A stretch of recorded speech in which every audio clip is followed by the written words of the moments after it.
wabarakatuh. Waalaikumsalam warahmatullahi wabarakatuh. Sebelumnya saya ucapkan terima kasih kepada rekan-rekan guru yang pada hari ini bisa menghadiri acara presentasi saya.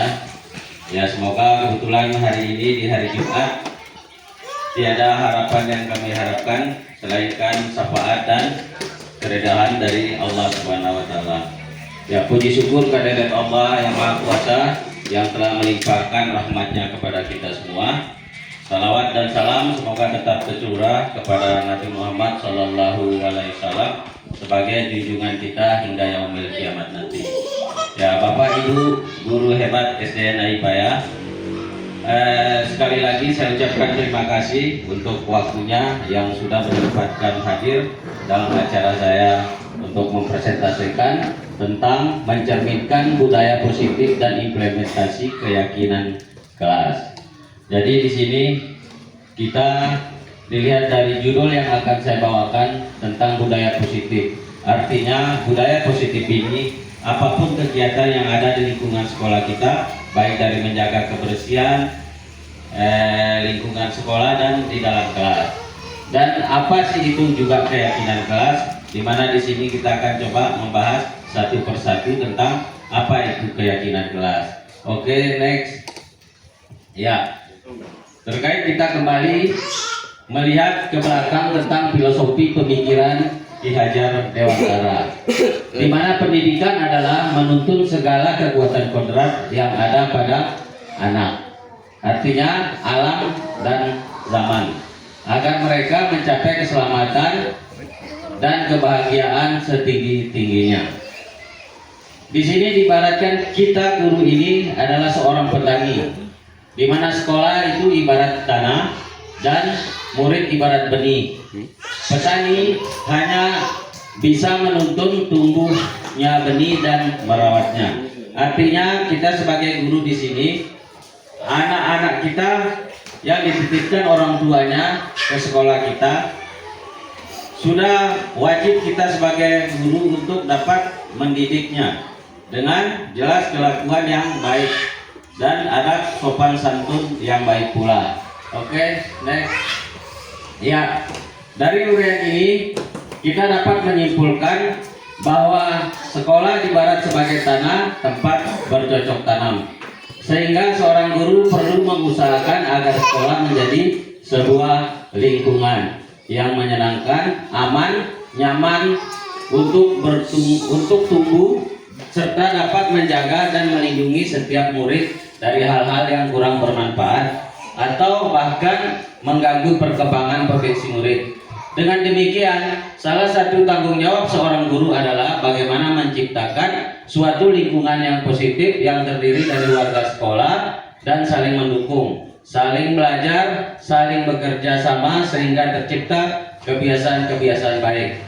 Dari karakter kebiasaan-kebiasaan baik ini akan tumbuh menjadi karakter-karakter baik warga sekolah, dan pada akhirnya karakter-karakter dari kebiasaan-kebiasaan baik akan membentuk sebuah budaya positif. Di sini Bapak Ibu, pentingnya kita mengajarkan sebuah akhlak kepada siswa kita yang awalnya dicontohi oleh kita sendiri, yaitu guru, bukan dari siswa. Mungkin ada pendapat dari salah satu rekan kita bagaimana tentang budaya positif. Nah, coba saya minta kesediaan Ibu Ulil sedikit saja tentang bagaimana mengimplementasikan tentang budaya positif. Ya, misalnya kita menjaga lingkungan kelas atau lingkungan kita. Bisa minta waktunya Ibu Ulil ke depan sebentar? Iya. Ya, ini Ibu yang manis-manis. Oke, terima kasih atas kesempatannya. Pak Dadi, baik, saya akan sedikit menguraikan apa itu budaya positif menurut saya. Menurut saya budaya positif di sini bagaimana kita menerapkan hal-hal yang positif. Contohnya tadi hal sederhana, kita meminta siswa untuk mengambil atau memungut sampah per orang itu 10 saja. Itu kita sudah menerapkan budaya positif untuk menjaga kebersihan lingkungan kelas maupun luar sekolah. Kemudian mengucap salam ketika masuk atau bertemu kepada teman atau guru yang ada di di sekolah. Mungkin itu saja yang dapat saya sampaikan. Saya kembalikan lagi, Pak. Ya, terima kasih untuk Ibu Ulil. Saya minta semangatnya dari teman-teman untuk Ibu Ulil. Tepuk tangannya dong. Ya, terima kasih. Next. Ya, jadi kesimpulannya apa itu budaya positif?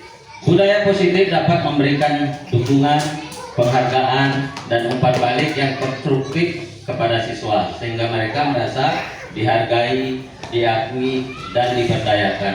Jadi benar apa yang disampaikan tadi dengan Ibu Ulil, di mana di situ sudah kita membentuk bagaimana siswa itu merasa dihargai. Ketika kita menyuruh siswa untuk memungut sampah, jadi ada bentuk perintah halus yang kita arahkan kepada siswa. Ya, sangat tepat sekali untuk Ibu Ulil. Ya, next. Ya, jadi apa saja nilai-nilai budaya positif itu? Di sini nilai budaya positif itu menanamkan nilai-nilai kebajikan seperti kejujuran, tanggung jawab, kerjasama, toleransi, dan rasa hormat dalam diri siswa, guru, dan sekolah. Intinya nilai-nilai yang kita tanam itu salah satu bentuk sudah menjadi fenomenal untuk kita guru yang ada di sekolah ini. Yang selama ini dalam prakteknya kita sudah berusaha. Semoga ke depan anak-anak kita bisa menjadi lebih mulia lagi. Oke? Next. Ya, ini adalah sebuah konsep utama dari budaya positif. Di mana di dalam konsep budaya positif ini, salah satunya yang pertama itu perubahan paradigma belajar, yang kedua itu disiplin positif, yang ketiga ada kebutuhan belajar, motivasi perilaku siswa, posisi kontrol restitusi, keyakinan kelas, dan segitiga restitusi. Oke? Next, Bu. Ya. Pembelajaran dengan paradigma baru. Pembelajaran dengan paradigma baru merupakan pembelajaran yang dirancang berdasarkan prinsip pembelajaran berdiferensiasi, sehingga para peserta didik belajar sesuai dengan kebutuhannya berdasarkan tahap perkembangannya, sesuai dengan teori psikologi modern untuk mewujudkan profil Pancasila. Ya, selanjutnya. Ya, ini 5 dimensi untuk profil Pancasila yang sudah tidak asing lagi bagi kita. Ya, di sini saya hanya mengulang kembali dengan 5 dimensi tersebut. Yang pertama itu beriman dan bertakwa pada Tuhan Yang Maha Esa dan berakhlak mulia. Yang kedua itu berkebinekaan global. Yang ketiga itu bergotong royong. Yang keempat mandiri. 5 itu bernalar kritis. 6 itu kreatif. Oke? Next. Nah, ini tentang disiplin positif. Nah, disiplin positif itu berasal dari kata disiplina. Ini mungkin bahasa Inggris ini buati atau bahasa Spanyol ini? Spanyol. Nah, ini artinya belajar disiplin mengacu pada disiplin diri yang memiliki tanggung jawab terhadap apa yang dilakukan berdasarkan nilai-nilai yang diyakininya. Disiplin positif merupakan salah satu cara penerapan disiplin yang bertujuan untuk menumbuhkan kesadaran serta memberdayakan peserta didik tanpa imbalan, ancaman atau hukuman. Jadi sebagai pendidik, tujuan kita adalah menciptakan peserta didik yang memiliki disiplin diri sehingga mereka berperilaku mengacu kepada nilai-nilai kebijakan universal dan memiliki motivasi intrinsik dalam perubahan perilaku ke arah yang lebih baik. Oke? Next. Nah, di sini saya minta sedikit saja dari Ibu Asti. Saya minta waktunya sedikit untuk ke depan. Sedikit saja tentang pemahaman tentang keyakinan kelas. Oke, Ibu Asti sedikit saja boleh di ke depan sebentar. Ibu Asti, karena saya rasa Ibu Sayatinya kurang berdaya hari ini. Ya. Oke, terima kasih atas kesempatan yang diberikan kepada saya untuk menyampaikan sedikit tentang keyakinan kelas. Menurut saya, keyakinan kelas itu adalah suatu yang telah disepakati antara siswa dengan wali kelas, baik itu di dalam kelas ataupun di lingkungan sekolah atau di luar kelas. Dengan contoh, misalkan kesepakatan di dalam kelas pada saat proses pembelajaran diminta kepada siswa untuk tidak ribut, kemudian bisa mengikuti proses pembelajaran dengan tertib, dan juga pada saat proses pembelajaran tersebut dilaksanakan, ketika ingin bertanya atau ketika ingin menyampaikan sesuatu dari siswa dengan mengajukan tangan terlebih dahulu. Itu contoh keyakinan kelas di dalam kelas tersebut. Mungkin itu saja yang bisa saya sampaikan, Pak. Terima kasih Bu Asti, berikan aplausnya untuk Ibu Asti. Ya, semua langkah-langkah untuk membentuk keyakinan kelas yang dipaparkan oleh Ibu Asti itu sudah sangat benar. Di sini akan menjadi contoh kita ke depan juga bagaimana supaya dari kelas 1 sampai kelas 6 ke depan untuk bisa kita sebelum mengajar kita membuat yang namanya keyakinan kelas atau kesepakatan kelas. Oke, next. Jadi apa itu keyakinan kelas? Keyakinan kelas berupa pertanyaan-pertanyaan universal yang dibuat dalam bentuk kalimat positif. Keyakinan kelas tidak dibuat dalam jumlah banyak sehingga mudah diingat dan dipahami oleh semua warga kelas. Keyakinan kelas merupakan sesuatu yang dapat diterapkan dengan lingkungan kelas tersebut. Oke, next.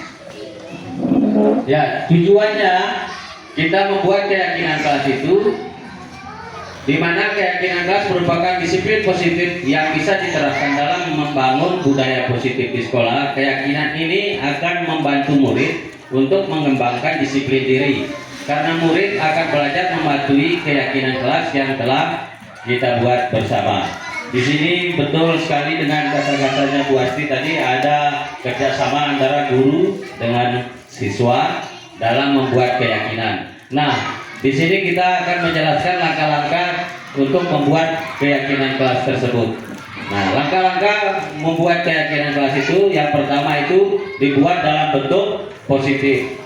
Yang kedua itu lebih abstrak dari aturan. Yang ketiga sedikit saja agar mudah diingat. Yang keempat itu sesuai dengan kondisi kelas agar mudah diterapkan di dalam kelas. Yang kelima, semua warga di kelas dilibatkan dalam pembuatannya. Jadi semua siswa maksudnya tetap kita libatkan dalam pembentukan keyakinan kelas. Oke, selanjutnya. Ya. Ini salah satu kebutuhan dasar manusia. Kebutuhan dasar manusia adalah sesuatu yang kita lakukan untuk mendapatkan apa yang diinginkan.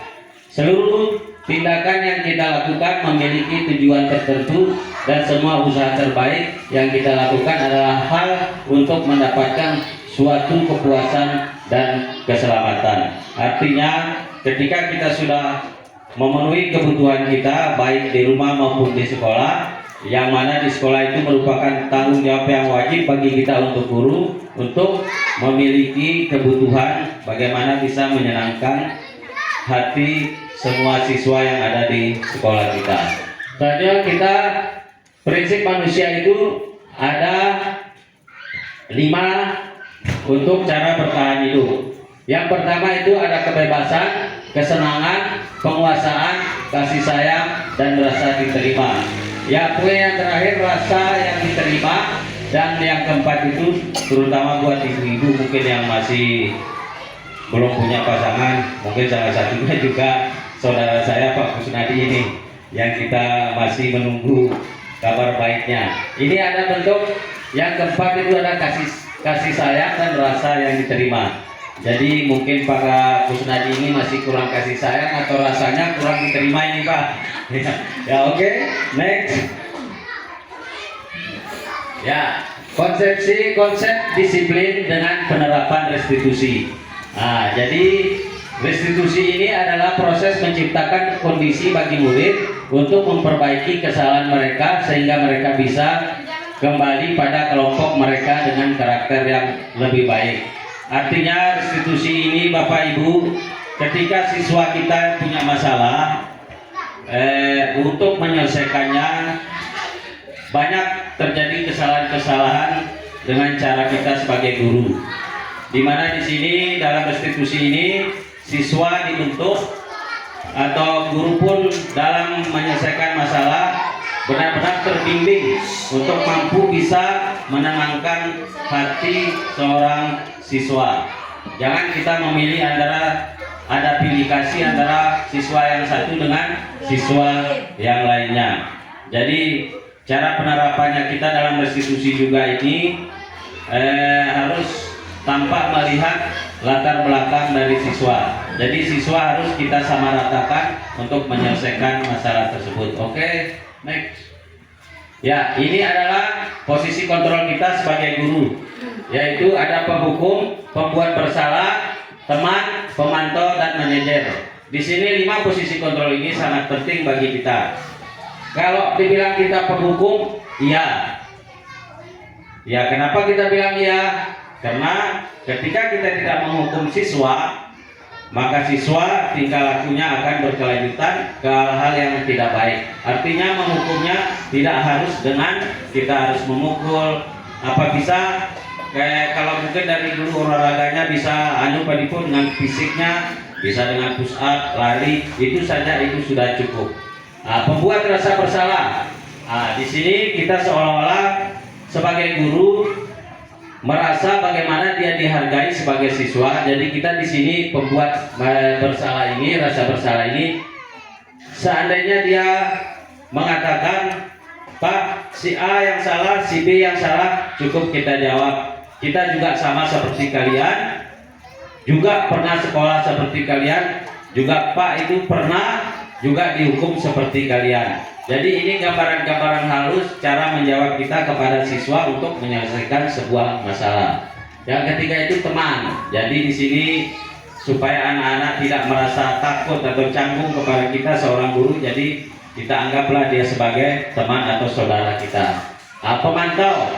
Artinya pemantau di sini kita tidak hanya mengawasi siswa kita di dalam kelas. Di luar kelas pun mereka tetap siswa kita, yang dalam artian kerjasama kita sebagai guru dari kelas 1 sampai kelas 6 kita wajib untuk memantau siswa kita, yang dimana tujuannya itu untuk kemajuan sekolah kita. Yang kelima, manajer. Ibaratnya di sini di India ini kita tuan takurnya, jadi kita harus pandai mengatur. Ya, sebagai tuan takur atau tuan tanah, kita wajib mengenal karakter siswa kita maupun lingkungan sekolah kita. Dan untuk menyelesaikannya adalah trik-trik kita sebagai guru yang selalu dewasa dalam pengembangan pendidikan ini. Oke, next. Ini penghukum. Penghukum salah satunya itu berdiri di depan barisan sana. Ini adalah suara dari kita ke siswa. Ini salah satu contoh saja Ibu yang dapat saya paparkan, satu saja. Ini penghukum, cara menghukum berdiri di depan sana. Itu bisa salah satu saja untuk cara kita menghukum siswa. Yang kedua, pembuat rasa bersalah. Itu berapa kali Bapak guru harus memberitahu kamu Bapak kecewa sama kamu. Nah, di sini inilah pertanyaan yang kadang-kadang membuat murid kita down dan mulai merasa agak takut dengan kita dengan kata-kata seperti ini. Ya, yang ketiga, teman. Ayo buat Bapak guru bangga. Kali ini tidak apa-apa. Nah, ini maksudnya konteks kita sebagai teman. Ini cara kita bagaimana siswa kita dapat dilatih untuk menjadi teman kita hingga mereka itu merasa tidak takut atau canggung dengan kita guru. Yang kelima ya, ini pemantau. Pemantau. Nah, kamu sudah melanggar apa peraturan dan konsekuensinya.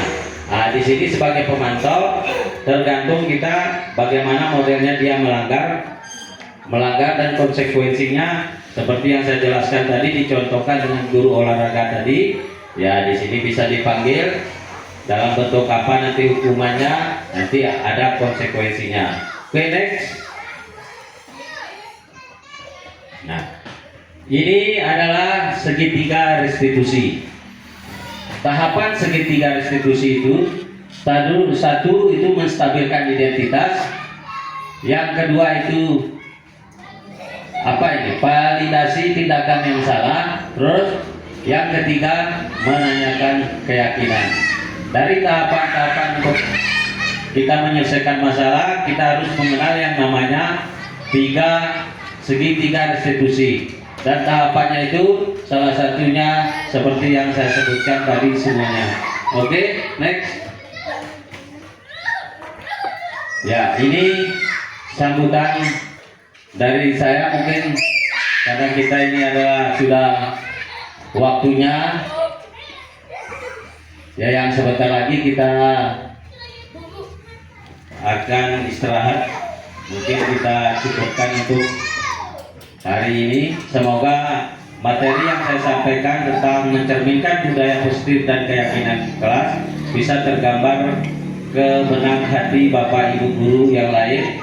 Ya, semoga tak lupanya kita mengucapkan rasa syukur kita tetap kehadirat Allah, karena hari ini saya menyampaikan materi di hari Jumat, semoga menjadi selalu mendapat barakah dan syafaat untuk kita semua.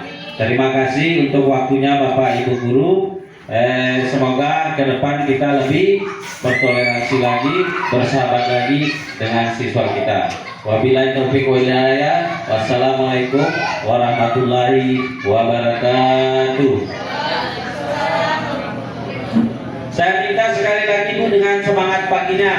Semangat paginya. Saya minta sekali saja. Ketika saya bilang selamat pagi, Ibu angkat tangan 3 kali. Pagi merdeka. Bisa Ibu ya? Bisa. Ya, oke, terima kasih. Selamat pagi. Pagi merdeka. Ya, terima kasih. Assalamualaikum warahmatullahi wabarakatuh.